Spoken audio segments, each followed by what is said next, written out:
हरे भरे जंगल के बीचों बीच एक ऊंची और रहस्यमयी पहाड़ी थी।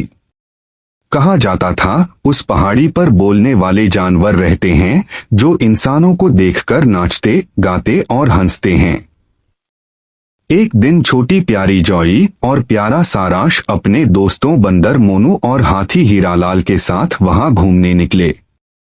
सारांश बोला, चलो जॉई, आज हम उस पहाड़ी के टॉप तक जाएंगे। जॉई ने मुस्कुराकर कहा, हाँ, और जो डरेगा उसे बंदर की केले की दावत नहीं मिलेगी। मोनू बोला, अरे अरे, डर किस बात का? मैं तो उस पहाड़ी पर उछल-उछल चढ़ जाऊंगा। हाथी हीरालाल ने धीरे धीरे सूंड हिलाई, बस कोई मेरी सूंड पर बैठकर न चढ़े वरना मैं फिसल जाऊंगा। सब हंस पड़े और यात्रा शुरू हुई। पहाड़ी के रास्ते में पेड़ों के झुरमुट, गिलहरियां, तोतों की चींची और खरगोशों की उछल कूद ने माहौल जादुई बना दिया। सारांश ने कहा, देखो जॉई, ये गिलहरी मुझे सलाम कर रही है। जॉई बोली, नहीं रे, वो तेरे लड्डू की खुशबू सूंघ रही है। मोनू बंदर पेड़ों पर झूल झूल कर आगे आगे जा रहा था। तभी ऊपर से एक केले का छिलका फिसलकर सारांश के सिर पर गिरा। अरे, सारांश चिल्लाया, किसने मुझ पर केला फेंका? मोनू बोला, मैं तो बस केले का टुकड़ा खा रहा था, गुरुत्वाकर्षण ने बाकी का काम कर दिया। सब ठहाके मारकर हंस पड़े। थोड़ा ऊपर पहुंचते ही उन्हें अजीब सी आवाज सुनाई दी, हूं, कौन आ गया मेरी पहाड़ी पर? सब डर गए। जॉई ने मोनू की पूंछ पकड़ ली और सारांश हीरालाल के पीछे छिप गया। फिर आवाज आई, मैं हूं पहाड़ी का रक्षक, बोलने वाला तोता टॉम। पेड़ की डाल पर एक रंग बिरंगा तोता बैठा था, जिसने चश्मा पहना हुआ था और गले में घंटी बांध रखी थी। टॉम बोला, पहाड़ी में प्रवेश करने से पहले तुम्हें 3 सवालों के जवाब देने होंगे। जॉई बोली, अगर जवाब सही हुए तो? टॉम ने कहा, तो तुम्हें मिलेगी हंसी की गुफा में जाने की अनुमति। पहला सवाल, कौन सा जानवर बिना नहाए भी सबसे साफ रहता है? सारांश ने सोचा और बोला, सूखा मछली। मोनू बोला, नहीं, मैं, क्योंकि मैं हर बार बारिश में नाचता हूं। टॉम ने हंसकर कहा, सही जवाब, बंदर, क्योंकि वो हमेशा पेड़ों से लटककर खुद को हिलाकर साफ रखता है। दूसरा सवाल, कौन सा फल बोल नहीं सकता पर बात करता है? जॉई बोली, टेलीफोन फल। सब हंस पड़े।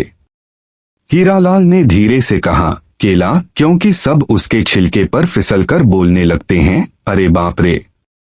टॉम ने कहा, हाँ हाँ, सही जवाब।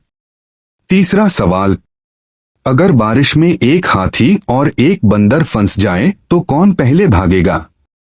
सारांश बोला, बंदर, क्योंकि उसके पास छाता नहीं। जॉई बोली, हाथी तो सूंड से पानी उड़ाकर मजे करेगा। टॉम ने मुस्कुराते हुए कहा, दोनों सही, तुम लोग सच में हंसी के योग्य हो। तोता टॉम ने अपने पंख फैलाए और गुफा की ओर इशारा किया, जाओ, यह रही हंसी की गुफा। जैसे ही सब अंदर गए, दीवारों से हंसी की गूंज सुनाई दी, हा हा हा, ही। दीवारें जैसे जादू कर रही थीं, जो भी आवाज आती वो 3 गुनी होकर लौटती। सारांश ने कहा, जॉई, कुछ बोलो। जॉई बोली, मैं बहुत सुंदर हूं। गुफा से आवाज आई, सुंदर हूं, सुंदर हूं, सुंदर हूं। सब हंसने लगे। फिर मोनू बोला, मैं दुनिया का सबसे समझदार बंदर हूं। गुफा ने कहा, झूठ, झूठ, झूठ। सभी लोटपोट हो गए। तभी अचानक दीवारें चमकने लगीं और बीच से एक रंग बिरंगी चिड़िया निकली। उसने कहा, मैं हूं हंसी की रानी। जो भी यहां सच्चे दिल से हंसेगा उसे मैं खुशी का तोहफा दूंगी। जॉई ने कहा, हमें खुशी का तोहफा नहीं चाहिए, हमें दुनिया को हंसी बांटनी है। सारांश बोला, हाँ, अगर हम सब मिलकर हंसेंगे तो पहाड़, जंगल सब मुस्कराएंगे। रानी बोली, तो यह लो मेरी जादुई हंसी, जहां भी जाओ सबको मुस्कराना सिखाना। और तभी जॉई, सारांश, मोनू और हीरालाल के चारों ओर इंद्रधनुष की रोशनी फैल गई। बाहर आए तो देखा पहाड़ी के सभी जानवर नाच रहे थे। बाघ ड्रम बजा रहा था, खरगोश गिटार बजा रहा था, तोता गाना गा रहा था। हंसी बांटो, प्यार बांटो, दुख सब भूल जाओ। जो मुस्कराए वही सच्चा राजा कहलाए। अगले दिन गांव में जॉई और सारांश सबको वो जादू सिखाने लगे।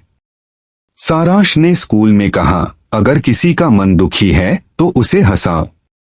मोनू बंदर ने सब बच्चों को नाच कर दिखाया और हीरालाल ने सब पर फूलों की बारिश कर दी। सारा गांव हंसी से गूंज उठा। मोरल, खुशी बांटने से बढ़ती है, डर बांटने से घटती है।